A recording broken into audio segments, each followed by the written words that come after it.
ओम शांति। भगवत गीता श्लोक क्लास में आज बेसिक कोर्स है और बेसिक कोर्स में हम टॉपिक समझ रहे हैं गीता का भगवान कौन। इस टॉपिक में बात चल रही थी पिछले हफ्ते खंडित गीता अर्थात क्या। वास्तव में भगवत गीता में उल्लेखित श्लोकों के अनुसार गीता ज्ञानदाता का परिचय यही पता चलता है कि निराकारी स्टेज वाला जो शंकर है अर्थात परमपिता शिव ही शंकर महादेव के द्वारा वास्तव में गीता ज्ञानदाता है। लेकिन द्वापर युग से जैसे ही मनुष्य विकारी बनते गए तो शास्त्रों में मिक्सचरिटी होते गई। तो इसी अनुसार भगवत गीता में निराकारी स्टेज वाले के बदले या गीता ज्ञानदाता जो निराकार है उनके बदले साकारी स्टेज वाले कृष्ण बच्चे का नाम डाल दिया और इससे ही वास्तव में गीता खंडित हुई ऐसे कहा जाता है। अब भगवत गीता जो है वो तो मानवीय जीवन के परिवर्तन का शास्त्र है, आधार है।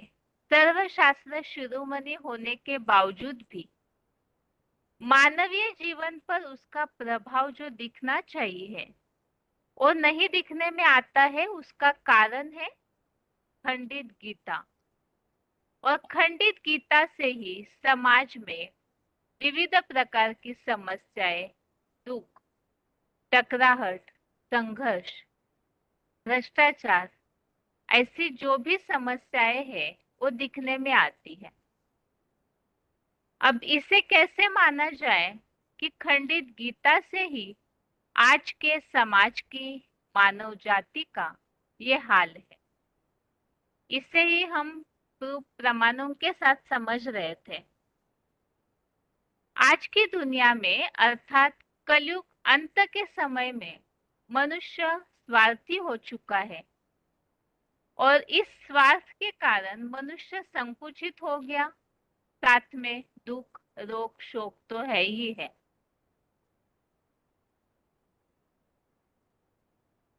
साथ में ही जैसे कि भारत की ही बात यदि ली जाए तो शास्त्रों को, भक्ति को मानने के बावजूद भी समाज की दुर्गति दिखने में आती है।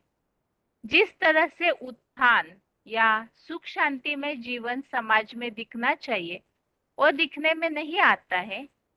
उसका कारण है कृष्ण को गीता का भगवान मानना और भगवान को सर्वव्यापी अर्थात कण कण में व्यापी समझ लिया। अब इन भूलों के कारण ही वास्तव में मनुष्य सबसे ज्यादा नीचे गिरता गया। वो कैसे?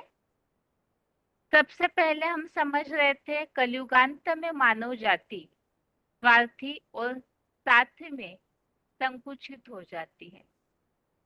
स्वार्थ अर्थात अपने रथ के प्रति सोचना, रथ अर्थात शरीर, अपने शरीर के प्रति ही, अपने देह के संबंधी देह के पदार्थों की पूर्ति के लिए ही मनुष्य सोचते जाता है और उसके कारण ही अपने शरीर के प्रति उसकी पूर्ति के लिए ही पूरी ताकत लगाएंगे तो प्रभाव ये होता है अनेक प्रकार की इच्छाएं निर्माण होती है, क्योंकि शरीर 5 तत्वों का पुतला है और उसके लिए जो भी आवश्यकताएं हैं वो बढ़ते जाती है।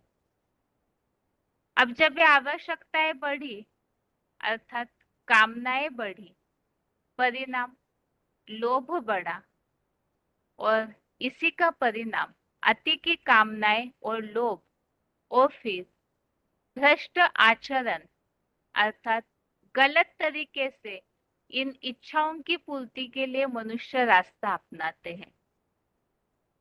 यदि गीता में दिए हुए उल्लेखों अनुसार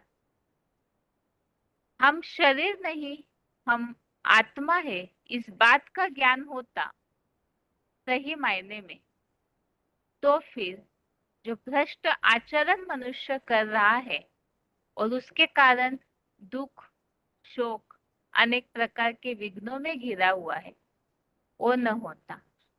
और इसका भी मूल कारण जो भ्रष्टाचार निर्माण हो रहा है, उसका भी मूल कारण है गीता ज्ञानदाता की पहचान न होना। अर्थात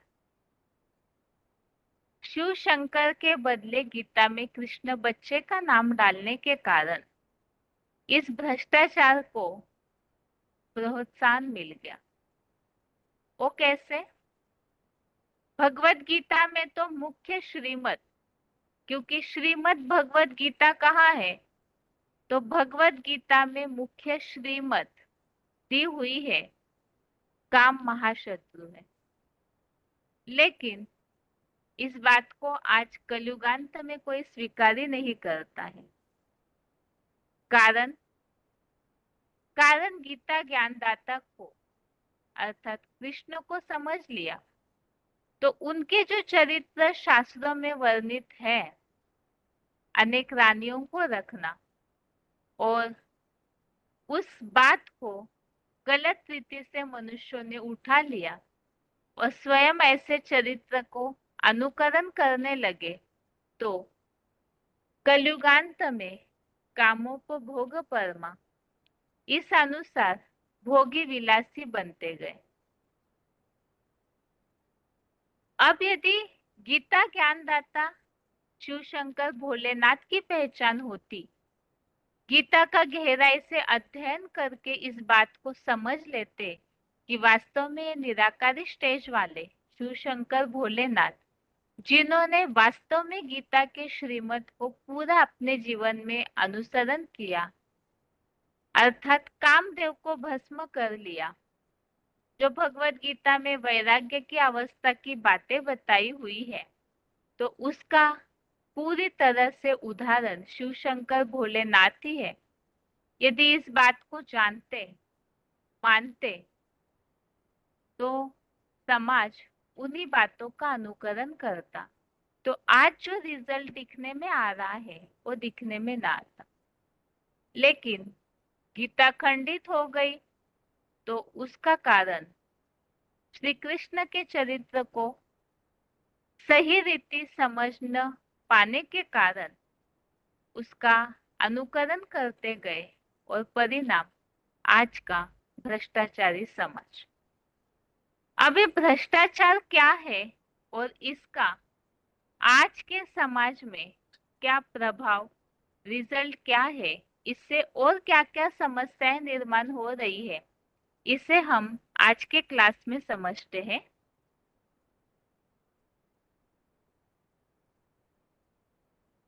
भ्रष्टाचार का अर्थ तो हमने समझा है, भ्रष्ट आचरण करना। अब ये भ्रष्टाचार स्वार्थी बने, अनेक प्रकार की अपने देह की पूर्ति के लिए कामनाएं, इच्छाएं बढ़ी, क्योंकि मन अगर आत्मचिंतन में लगा रहता तो वो श्रेष्ठाचार होता। लेकिन शरीर की पूर्ति साथ में भोग विलास की पूर्ति के लिए मनुष्य अनेक प्रकार की गलत धारणाएं, गलत कर्मों को करने लगा, तो उसे ही भ्रष्टाचार, भ्रष्ट आचरण कहा गया। और ये भ्रष्टाचार इसी में जुड़ा हुआ है जो काम विलास, भोग विलास में ही मनुष्य जो लिप्त होता है।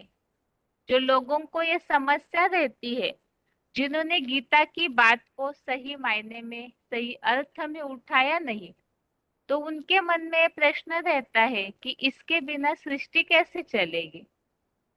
और इसी के कारण अपनी इच्छाओं की पूर्ति के लिए भ्रष्ट आचरण करते हैं।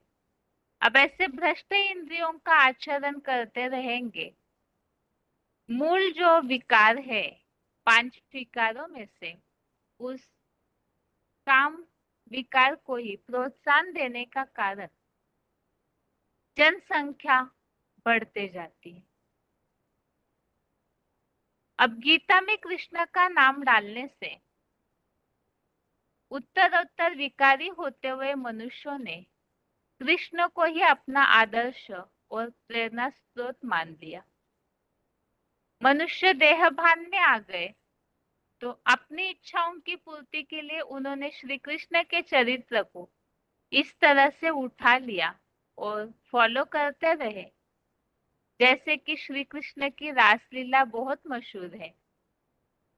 अब मनुष्य भी इसी विषय विकारों की वासना में रासलीला में ही अपना जीवन व्यतीत करने लगे।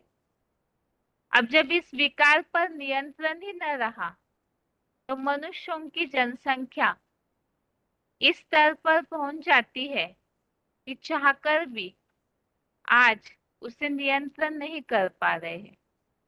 हर देश की ये एक सामाजिक समस्या बन चुकी है। परिवार नियोजन जैसी योजनाओं का प्रयास करने के बावजूद भी सरकार बढ़ती जनसंख्या पर काबू पाने में असमर्थ है। भगवत गीता वास्तव में है फैमिली प्लानिंग का शास्त्र। अर्थात भगवत गीता में जो श्रीमत दिया हुआ है, खान पान रहन सहन हर प्रकार की चलन के लिए, इन सब से मनुष्य संयमित हो जाता है और इस तरह से जब अपना जीवन नियमित अनुसरण करने लगे तो स्वतः ही परिवार नियोजन की ये जो समस्या आज सरकार के सामने है, उसके पीछे मेहनत न करनी पड़ती। लेकिन यही मूल कारण है कि गीता ज्ञानदाता श्री कृष्ण को समझ लिया तो उनके चरित्रों को इस तरह से फॉलो किया कि अपने विषय विकारों की वासनाओं को और ही प्रोत्साहन देते गए मनुष्य, और परिणाम स्वरूप भ्रष्ट आचरण और भ्रष्टाचार, भ्रष्ट इंद्रियों के आचरण से ही जनसंख्या दिन प्रतिदिन बढ़ते जा रही है, जिससे आज कोई भी कंट्रोल नहीं कर पा रहा है।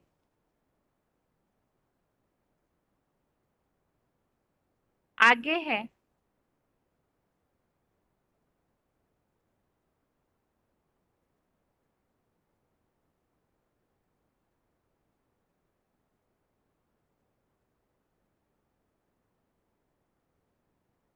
अब ये भ्रष्टाचार के कारण जो जनसंख्या बढ़ रही है,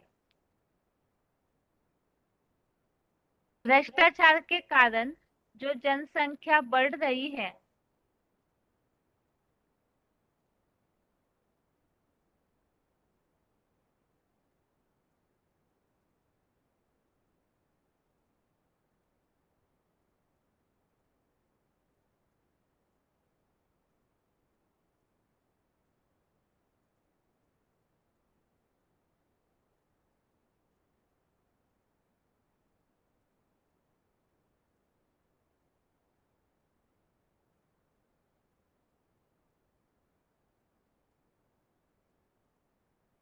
यदि मनुष्य गीता का भगवान शिव शंकर को ही जानते और मानते होते तो काम को महाशत्रु मान मनुष्य काम विकार को त्याग देता, जो कि बढ़ती जनसंख्या का मूल कारण है।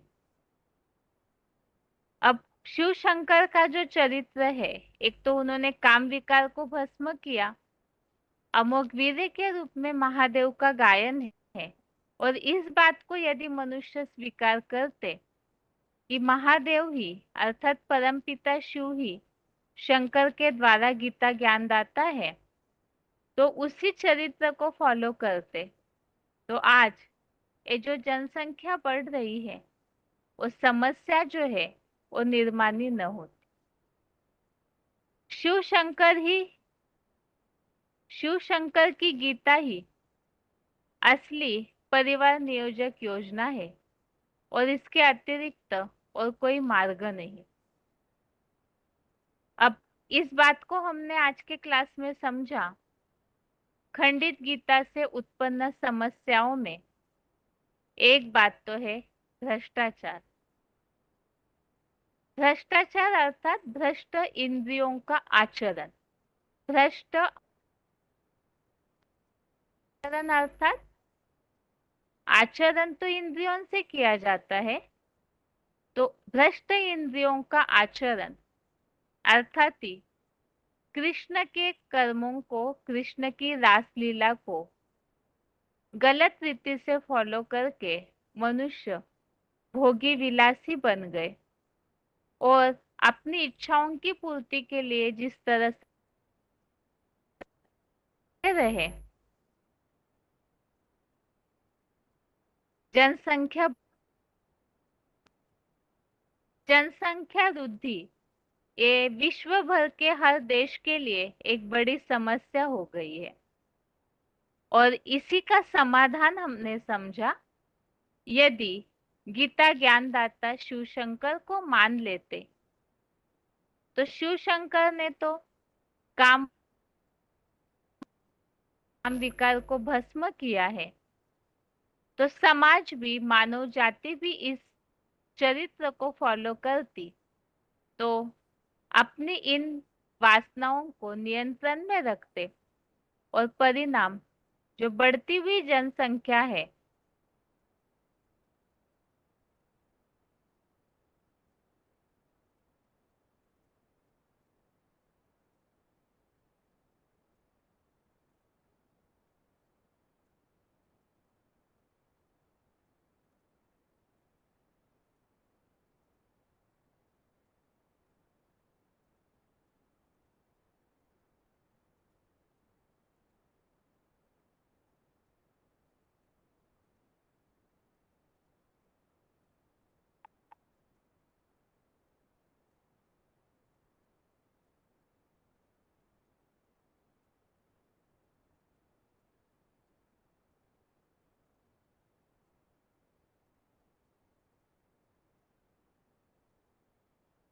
अभी खंडित गीता से उत्पन्न समस्याओं में अगली समस्या है नारी का अनादर। अब जब भोगी विलासी बन गए मनुष्य तो उसके कारण भ्रष्ट आचरण करने लगे। सबसे प्रथम हमने समझा स्वार्थी बना है मनुष्य। स्वार्थी बने तो इच्छाएं अपनी देह की पूर्ति करने के लिए भ्रष्ट आचरण करने लगे।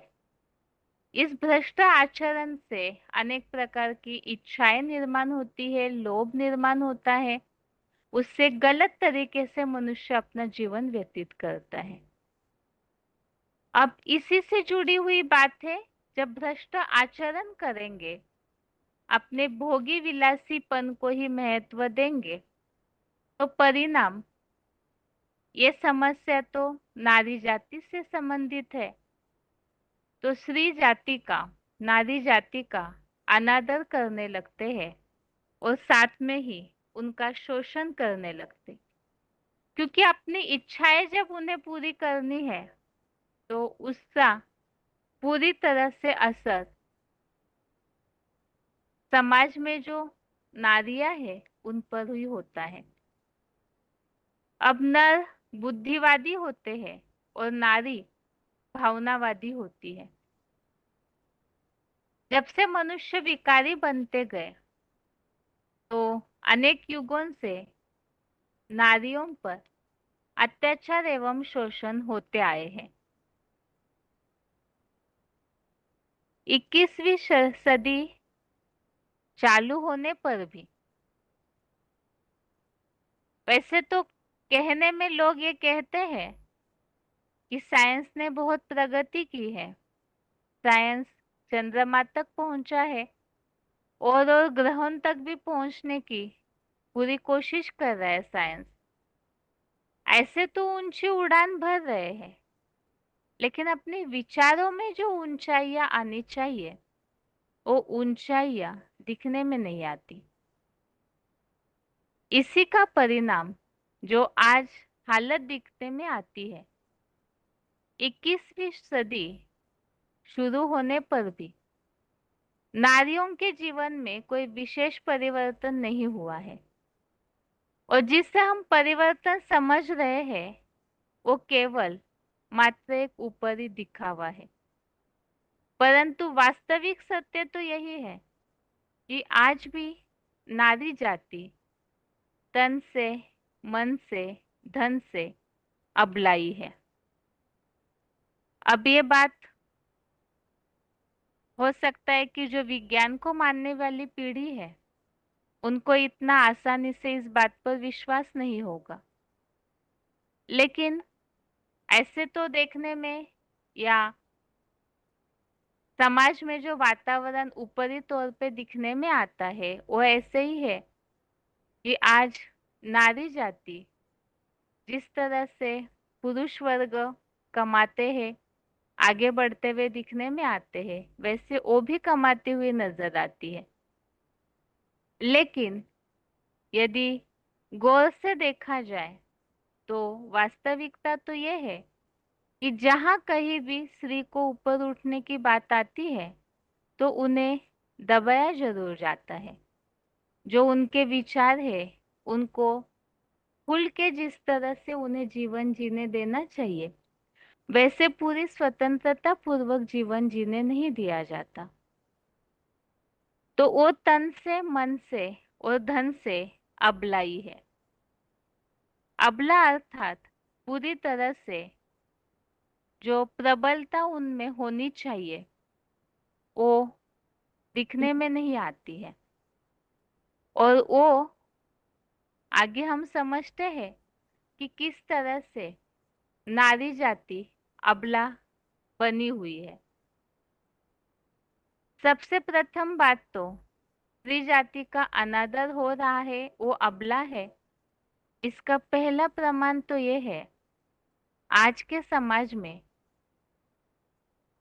पढ़ लिख लेने के बावजूद भी, विज्ञान आसमान में पहुंचने के बावजूद भी समाज की यह हाल है कि बच्ची से लेकर के वृद्ध माता भी स्वयं को पूरे समाज में असुरक्षित ही अनुभव करती है।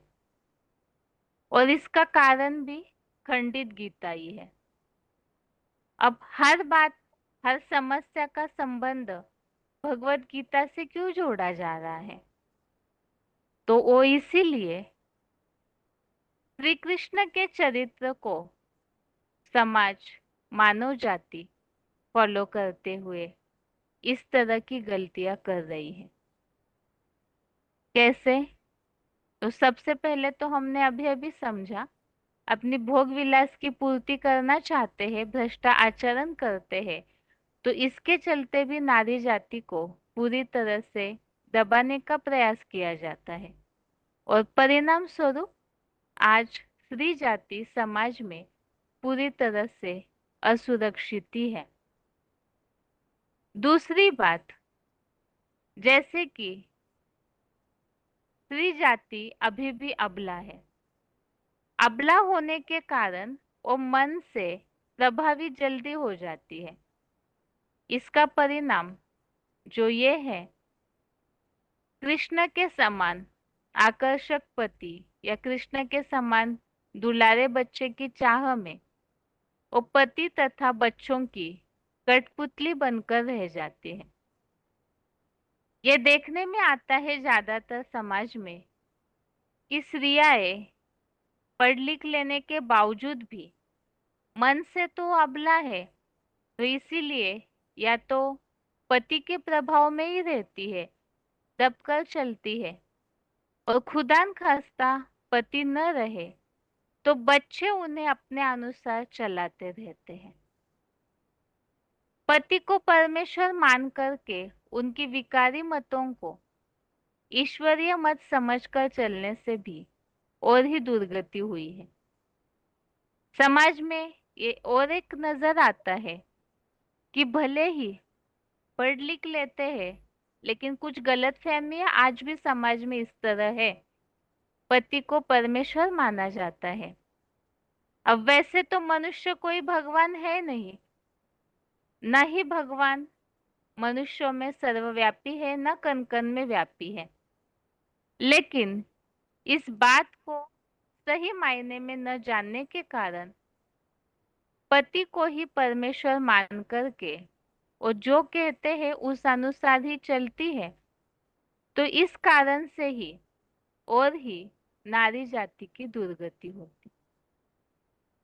अब ये तो पारिवारिक रीति से देखा जाए तो स्त्री जाति अबला है, प्रभावित हो जाती है, प्रभावित होकर के अपने पति या बच्चों से रहती है, तो इसलिए भी उनकी दुर्गति है।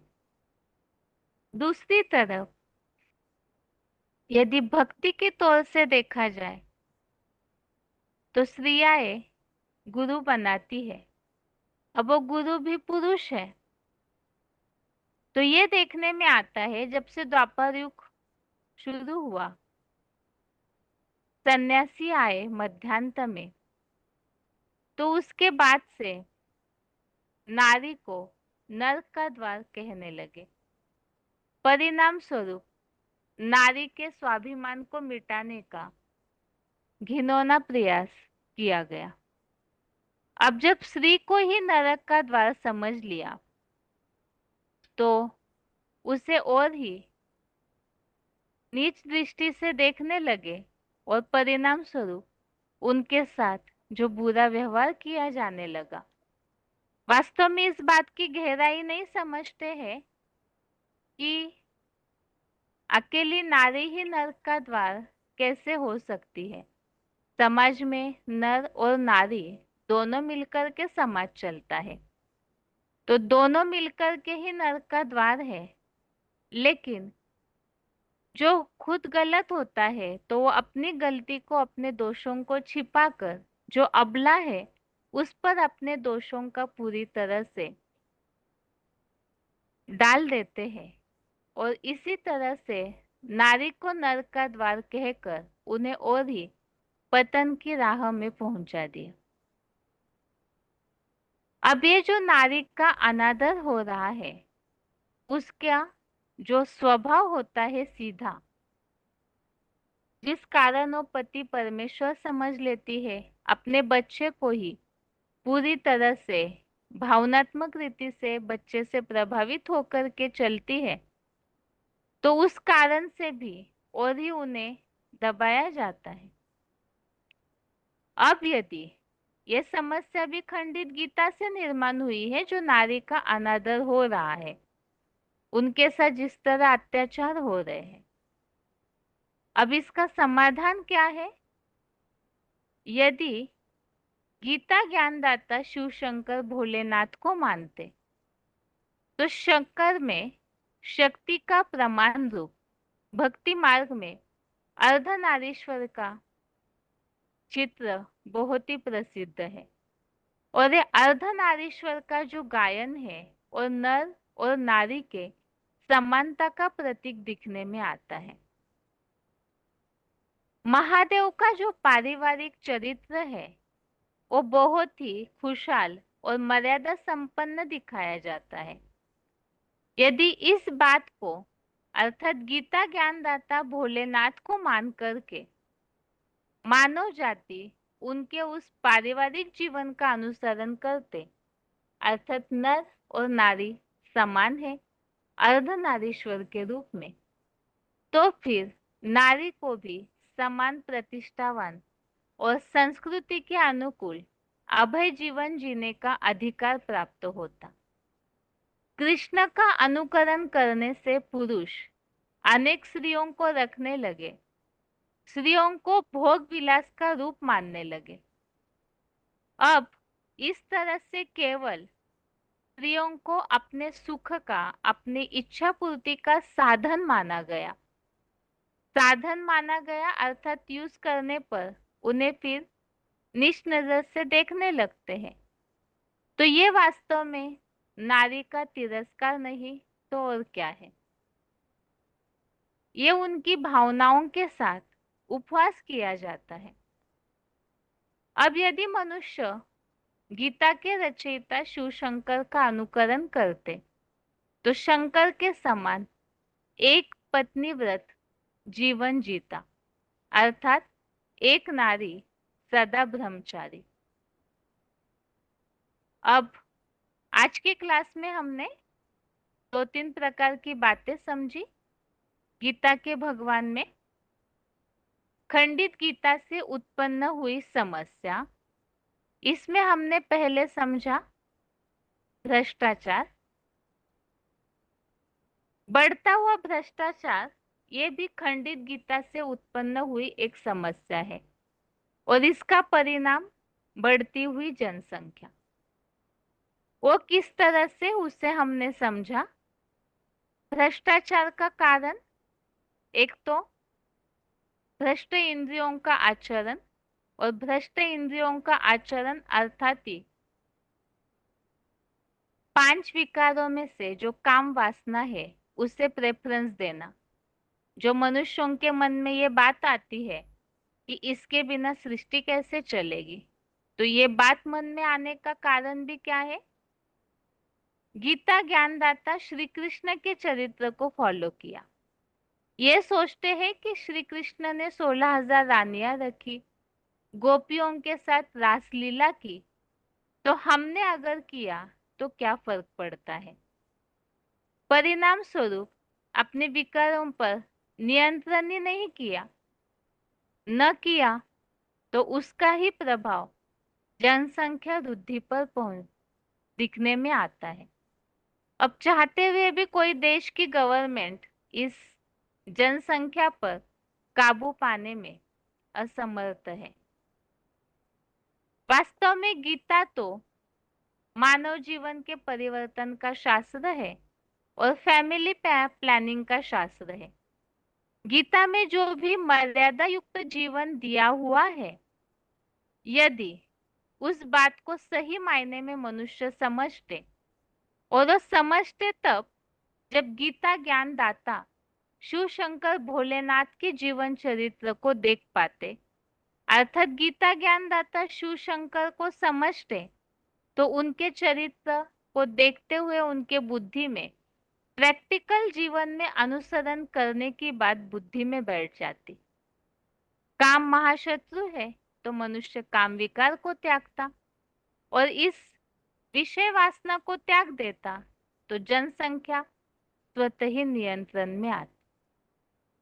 तो खंडित गीता की एक समस्या हुई भ्रष्टाचार, उससे संबंधित बढ़ती जनसंख्या। दूसरा,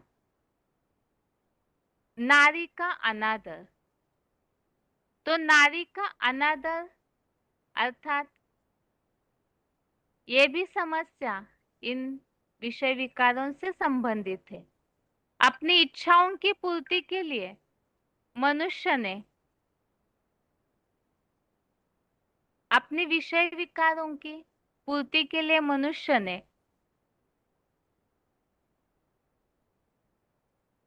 स्त्रियों का शोषण करना शुरू किया। भले ही 21वीं सदी में मनुष्य आगे बढ़ चुके हैं, लेकिन नारी जाति के प्रति जो व्यवहार होना चाहिए उसमें बदलाव नहीं है। आज भी नारी जाति तन मन धन से अबलाई है।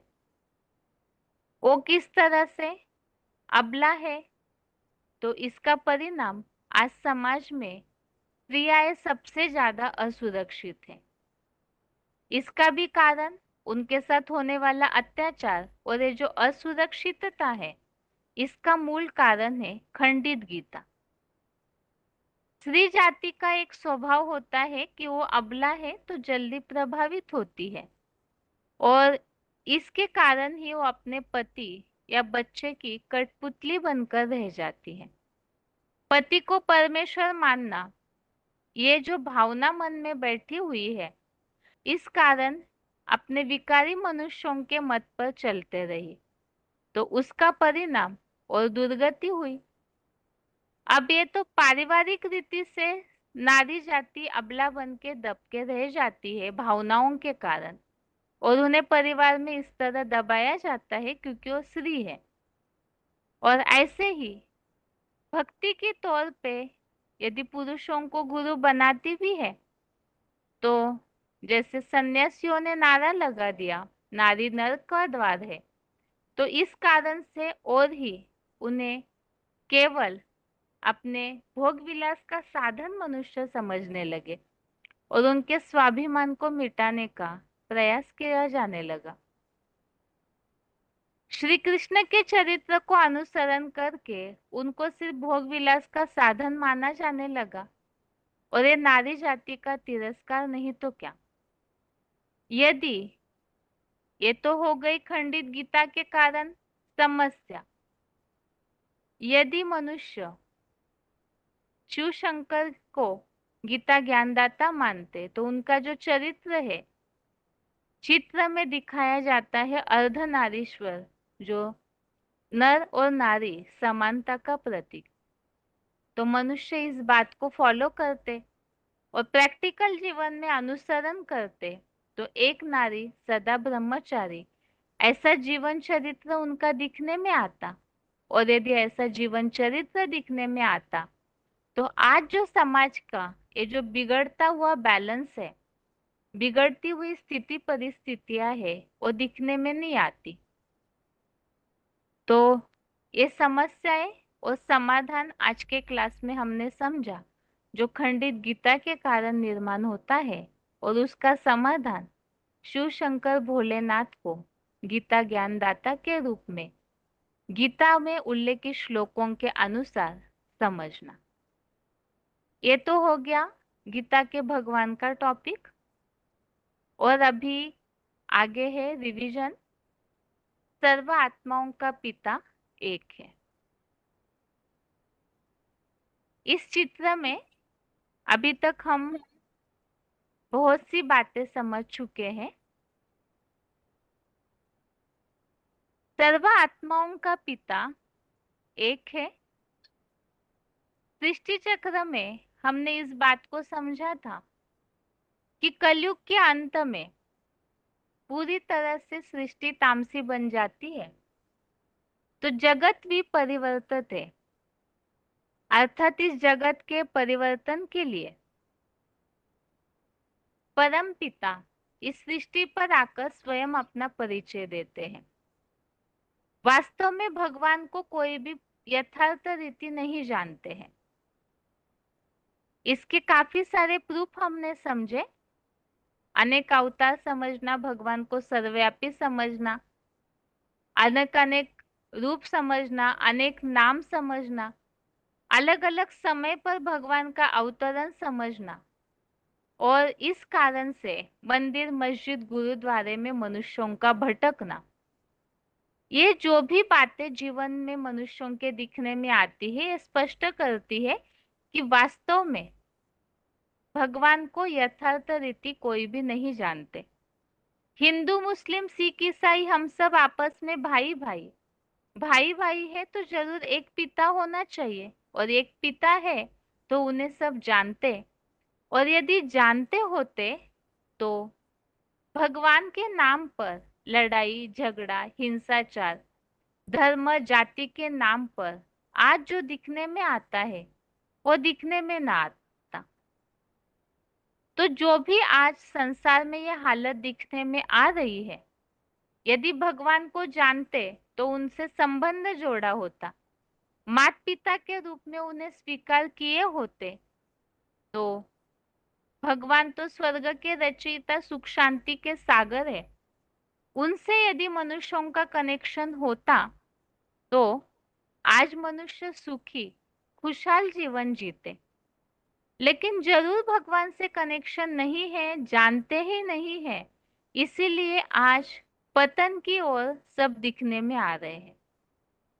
और इन सब बातों से ये तो स्पष्ट हो जाता है कि भगवान को कोई नहीं जानते, ऋषि मुनि भी नहीं जानते, कोई देव दानव नहीं जानते। इसका भी भगवत गीता में उल्लेख आया है। शास्त्रों ने भी भगवान का यथार्थ परिचय नहीं दिया।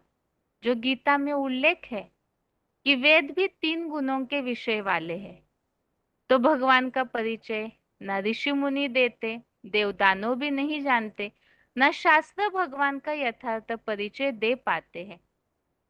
तो फिर भगवान का परिचय भगवान को स्वयं आकर देना होता है, और उनका परिचय जानना अर्थात नाम, रूप, देश, काल, गुण, कर्तव्य सहित उन्हें जानना। तो इसी के लिए ही जो गीता में उल्लेख है, स्वयं एवात्मनात्मानम, भगवान स्वयं अपने स्वरूप को जानते हैं, तो स्वयं आकर अपना परिचय भी देते हैं। वो त्रिकालदर्शी है, इसलिए वो भूलते नहीं है कभी भी। तो वो स्वयं आकर अपना परिचय दे रहे हैं, और उसी के आधार से, भगवत गीता में आए हुए उल्लेखों के आधार से भगवान ने जो परिचय दिया है, स्वयं आकर अपने बारे में बता रहे हैं, उसे हमने अभी तक के कोर्स में समझा है कि भगवान जो है, उनका रूप भक्ति मार्ग में तो कहा है भगवान नाम रूप से न्यारे है। ऐसी तो दुनिया में कोई चीज नहीं, भगवान कहाँ है तो नाम रूप से न्यारा कैसे हुआ? भगवान ये भी तो शब्द है, तो वो इशारा करता है कोई पर्सनालिटी है। तो इससे स्पष्ट है कि भगवान नाम रूप से न्यारा नहीं है। उनका रूप है ज्योति बिंदु स्वरूप। इसके लिए गीता में जो उल्लेख आया है, ज्योतिषामपि तज्ज्योति, और ज्योतियों की ज्योति है, अनु से भी अनुरूप, अति सूक्ष्म उनका रूप है। अब इस सूक्ष्म रूप को भक्ति मार्ग में पूजा कैसे किया जाए? इसीलिए ही बड़ा आकार बिंदु का ज्योतिर्लिंग बनाया गया। और हिंदू धर्म में भगवान के इस रूप को मानने का यादगार ही ज्योतिर्लिंग के जगह जगह पर अनेक मंदिर दिखने में आते हैं। अमरनाथ है, काशी विश्वनाथ है, सोमनाथ में सबसे पहले पहले ज्योतिर्लिंग स्थापन किया गया पशुपतिनाथ है, पारसनाथ के रूप में भी उनका गायन है।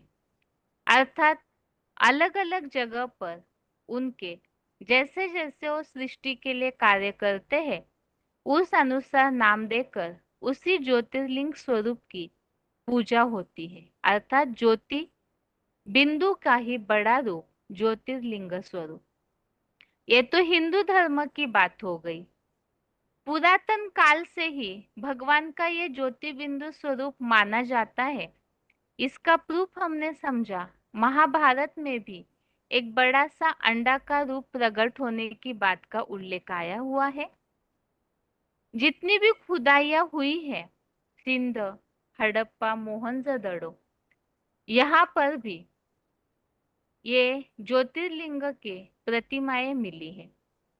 इतना ही नहीं, विदेशों में भी जहाँ खुदाइयां हुई, ग्रीस, मेसोपोटामिया, यहाँ पर भी ज्योतिर्लिंग के, शिवलिंग के अवशेष मिले हुए दिखने में आते हैं। अर्थात ये बहुत प्राचीन स्वरूप है, जो सब इस स्वरूप को मानते हैं। इसी तरह से हर धर्म के वो पिता है, सब आत्माओं के पिता है। तो सभी धर्म वाले, धर्म तो मनुष्यों ने बनाए, लेकिन सभी भगवान के उसी ज्योति स्वरूप को मानते हैं। क्रिश्चियंस में गॉड इज लाइट कहा है, गुरु नानक ने भी एक ओमकार निराकार सतनाम कहा है। बौद्धि लोग भी गोल पटिया में अपना मन एकाग्र करते हैं। मुसलमानों का जहाँ हज यात्रा करने जाते हैं, संग ए अस्वद नाम से जो गोल काला पत्थर रखा हुआ है, वो भी शिवलिंगी है। तो इन सब बातों से यह स्पष्ट होता है कि भगवान के उस स्वरूप को सभी मानते हैं। इसी तरह से परम पिता के नाम के बारे में हमने समझा। परम पिता का नाम शिव है, और वो जन्म मरण के चक्र में नहीं आते, तो उनकी बिंदी का ही नाम शिव है। मनुष्यों के नाम तो शरीर बदलते हैं तो साथ में नाम बदलते हैं, लेकिन भगवान जन्म मरण के चक्र में नहीं आते, तो वो सदा शिव है।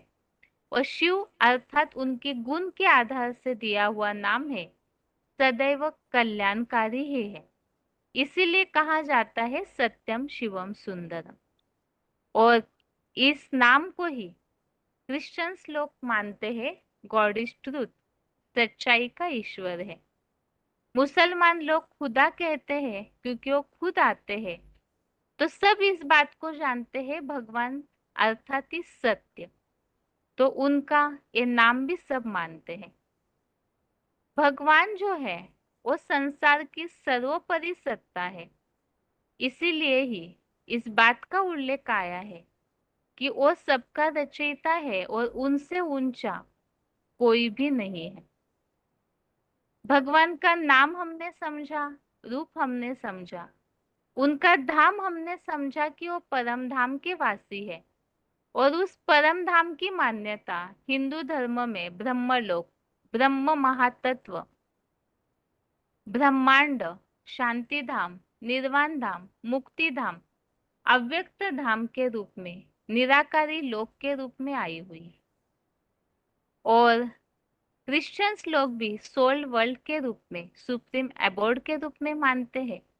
मुस्लिम लोग खुदा अर्श में रहता है, रूहें भी वहां रहती है ऐसे मानते हैं। जैनी लोग उसे तुरिया धाम के रूप में मानते हैं। तो भगवान का वो जो ऊंचा ते ऊंचा धाम है उसे सब मानते हैं। सब धर्म वाले भगवान के एक ही रूप को मानते हैं, एक ही नाम को मानते हैं और एक ही उनका जो घर है उसे मानते हैं। अब भगवान ऊपर बैठ करके तो इस सृष्टि का परिवर्तन नहीं करेंगे, क्योंकि प्रेरणा से वो पढ़ाई कैसे पढ़ाएंगे। इसीलिए उन्हें इस सृष्टि पर सृष्टि परिवर्तन के लिए आना होता है। तो वो कहाँ आते हैं, इस टॉपिक को अभी तक हम समझना शुरू किए थे कि भगवान आते हैं भारत देश में। और भारत देश में ही आते हैं इसका प्रूफ हमने समझा कि विदेश जो है वो तो बाद में निकले हुए धर्मखंड है। भारत सबसे ज्यादा प्राचीन धर्मखंड है।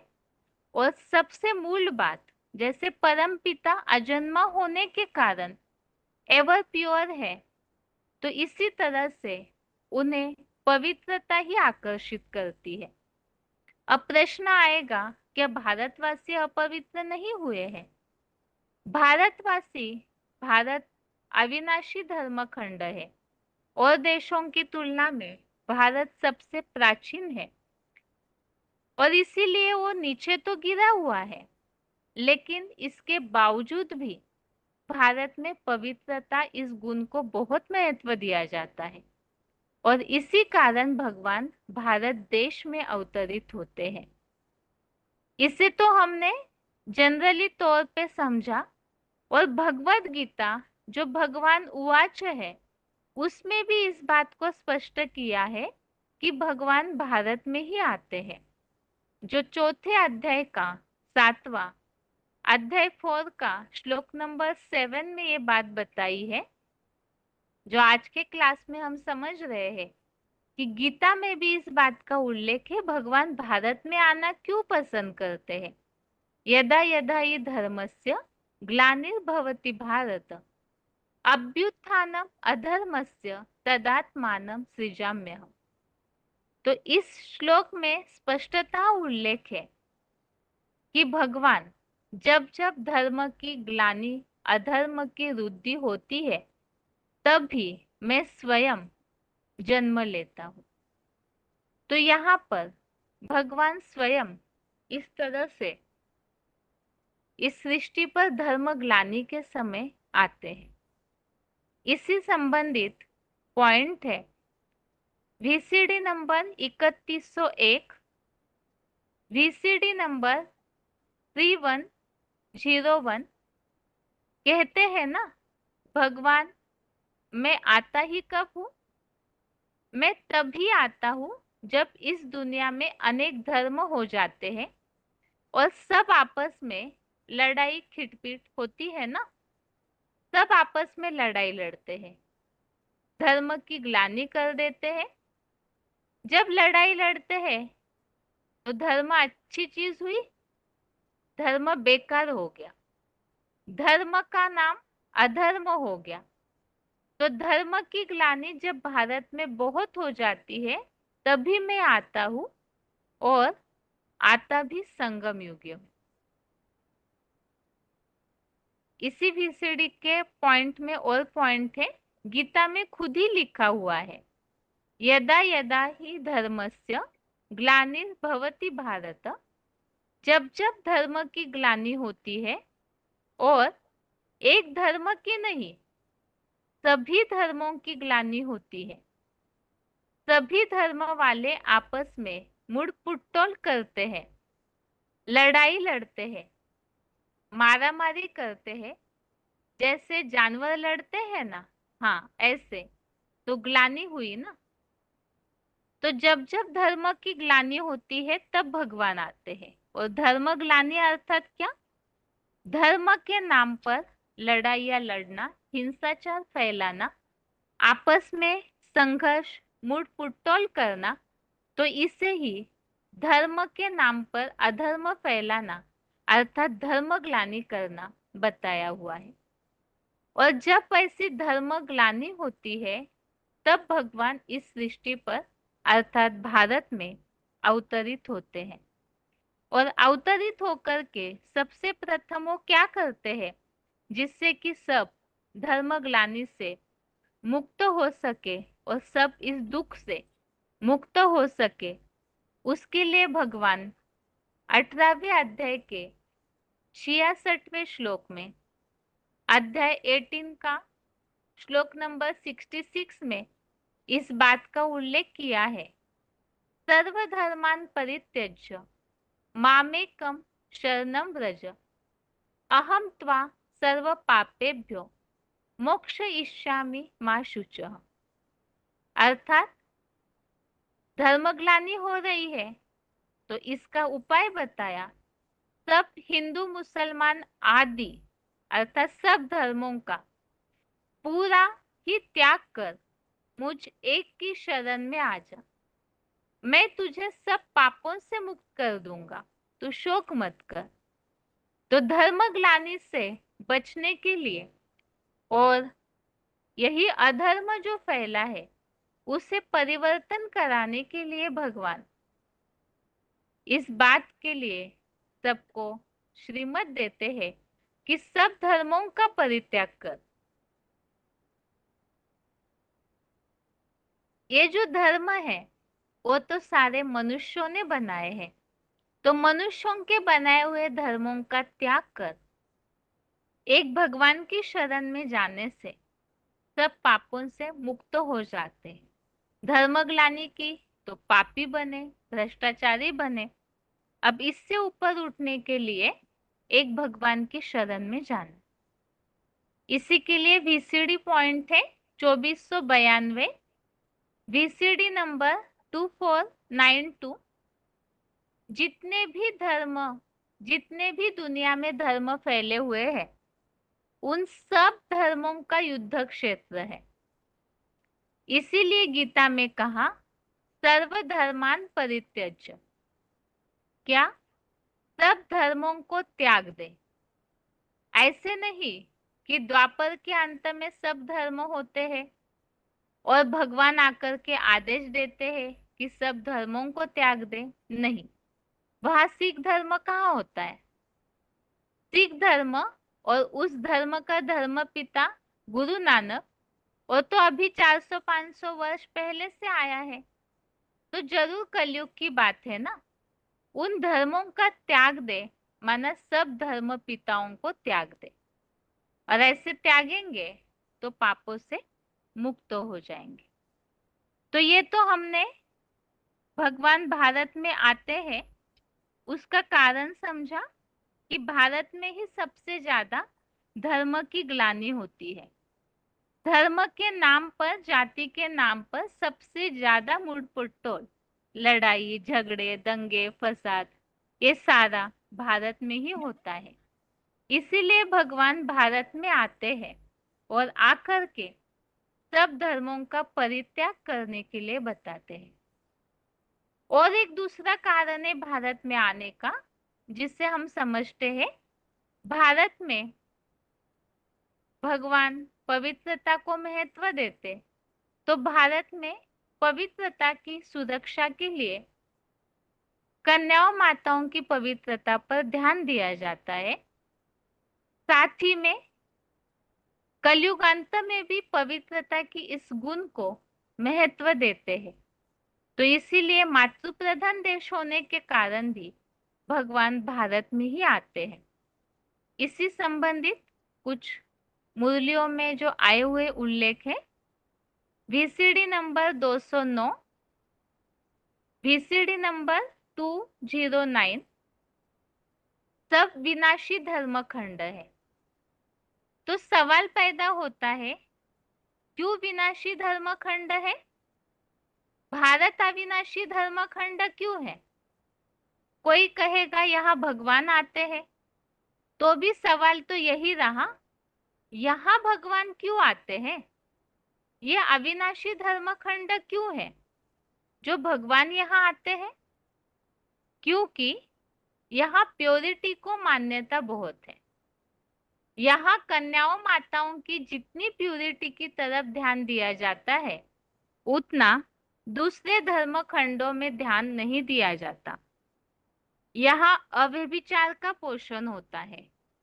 अव्यभिचार को बहुत श्रेष्ठ मानते हैं, व्यभिचार को बहुत खराब मानते हैं। तो पवित्रता की वजह से भगवान भारत में आते हैं। दूसरा कारण VCD नंबर 225, VCD नंबर 225, शास्त्रों में लिखा हुआ है कि धरती माता पर जब पाप का बोझा बहुत बढ़ गया, तो धरती माता की सुरक्षा करने के लिए भगवान को आना पड़ता है। भगवान का रूप धारण करके आता है, कन्याओं माताओं की सुरक्षा करता है। अगला पॉइंट है VCD number 2299, VCD number 2299, Bharat को माता क्यों कहा जाता है? दुनिया के देशों में एक भारत ही है जो मातृ प्रधान देश है। यहाँ की माताओं की ही बलिहारी है। क्या? माताओं की ही बलिहारी है। यहाँ के कन्याओं की भी बलिहारी है, जो माता बनकर के क्या करती है? अव्यभिचारी सृष्टि बनाती है, पवित्र दुनिया बनाती है। बाकी दूसरे देशों की कन्याएं माताएं पवित्र दुनिया नहीं बनाती हैं। तो यहाँ पर भारत में आने के कारण बताए। एक तो भारत अविनाशी धर्मखंड है, और जो विदेश है वो विनाशी है। और भारत अविनाशी धर्मखंड क्यों है? भगवान भारत में ही आने का कारण भी यही है कि पवित्रता को भारत में मान्यता दी जाती है। और धरती पर जब पापों का बोझ बढ़ता है, तो कन्याओं माताओं की सुरक्षा के लिए भगवान भारत में ही आते हैं। और एक कारण हमने समझा, भारत मातृ प्रधान देश है, और देशों में इतना कन्याओं माताओं के प्रति जैसा भावनात्मक रीति से महत्व देना है वो नहीं दिया जाता। तो इसीलिए भगवान भारत में ही आते हैं। तो इसमें हमने भारत में आने का कारण और साथ में ही भारत में ही आते क्यों है, इन दोनों बातों को समझा कि इतने बड़े विश्व में भारत में ही आते हैं और क्यों आते हैं।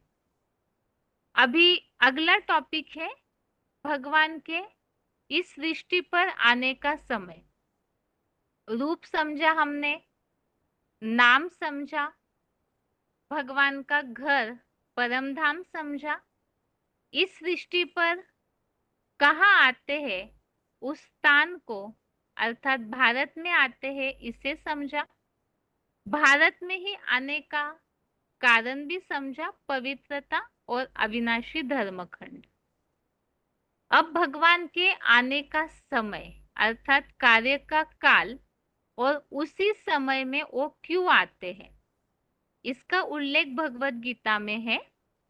9वें अध्याय का 7वां अध्याय 9 का श्लोक नंबर 7, इसमें भगवान के आने का समय स्पष्ट है। सर्वभूतानि कौन्तेय प्रकृतिम यान्ति मामिकाम कल्पक्षये पुनस्तानि कल्पादो विसृजाम्यहम्। अर्थात कल्पांत काल में सभी प्राणी मात्र मेरी प्रकृष्ट रचना में समा जाते हैं और कल्प के आदि काल से मैं उन्हें पुनः सृजन के लिए छोड़ता हूँ। तो कल्प के अंत में सभी भगवान में समा जाते हैं और नई सृष्टि में उन्हें फिर से छोड़ा जाता है ताकि नई सृष्टि शुरुआत हो जाए। तो कल्प का अंत और नए कल्प की शुरुआत, इसके बीच में भगवान इस सृष्टि पर आकर के कार्य करते हैं, कल्पक्षय और कल्पादो। वो समय कौन सा है, उसे क्या कहा जाता है? उस समय को कहा जाता है पुरुषोत्तम संगम। सृष्टि चक्र का चित्र हमने समझा है। कलयुग का अंत और सतयुग के बीच का जो समय है वो समय ही संगम कहा जाता है और वो संगम युग में भगवान इस सृष्टि पर आते हैं। इसी के लिए पॉइंट है वीसीडी नंबर 2916, वीसीडी नंबर 2916। कलयुग के अंत और सतयुग का आदि जब होना होता है, नई दुनिया का आरंभ कराने के लिए आते हैं ना, तो अभी माना पुरुषोत्तम संगम युग इसका नाम दियो। अगला पॉइंट है वीसीडी नंबर 2647, वीसीडी नंबर 2647। मेरा आना ही होता है दो कल्पों के बीच में जो संगम होता है, उस कल्प के पुरुषोत्तम संगम युग पर आता हूं। जबकि ये विश्व पुरुषोत्तम बनते हैं और युगों के संगम पर सारा विश्व पुरुषोत्तम नहीं बनता है। कलयुग और सतयुग का जो संगम है, तो इन दो युगों के बीच में सारा विश्व पुरुषोत्तम नहीं बनता। पुरुषोत्तम भी नंबरवार बनना शुरू होंगे या एक साथ बन जाएंगे, नंबरवार बनते हैं। तो कलयुग और सतयुग के बीच का जो समय है, दो युगों का मेल, इसीलिए उसे संगम कहा है। और इसी संगम युग पर नंबरवार आत्माएं सब एक साथ तो नहीं बनते। नंबरवार आत्माएं पुरुष उत्तम, आत्मा अर्थात पुरुष और उत्तम अर्थात श्रेष्ठ बनना, तो आत्माएं पुरुषोत्तम बनने का समय ये पुरुषोत्तम संगम युग है। इसे ही गीता में कल्पक्षय कल्पादो कहा हुआ है। और इसी समय को ही जो कलयुग के अंत में अति के धर्म ग्लानि होती है, तो वही भगवान के कार्य का समय भी बताया हुआ है। तो आज की क्लास में हमने रिवीजन के टॉपिक में यह समझा भगवान का भारत में आने का कारण और परम पिता का कार्य करने का समय, जो कल्पक्षय और कल्प की आदि, नए कल्प की शुरुआत अर्थात कलयुग का अंत और सतयुग के बीच का पीरियड में भगवान इस सृष्टि पर आते हैं। अगले रिवीजन के क्लास में इसमें ही कुछ परम पिता के कार्यकाल संबंधित कुछ बातें बाकी है, उसे कंप्लीट करेंगे। और आज के लिए गीता क्लास यहाँ पूरा होता है। ओम शांति।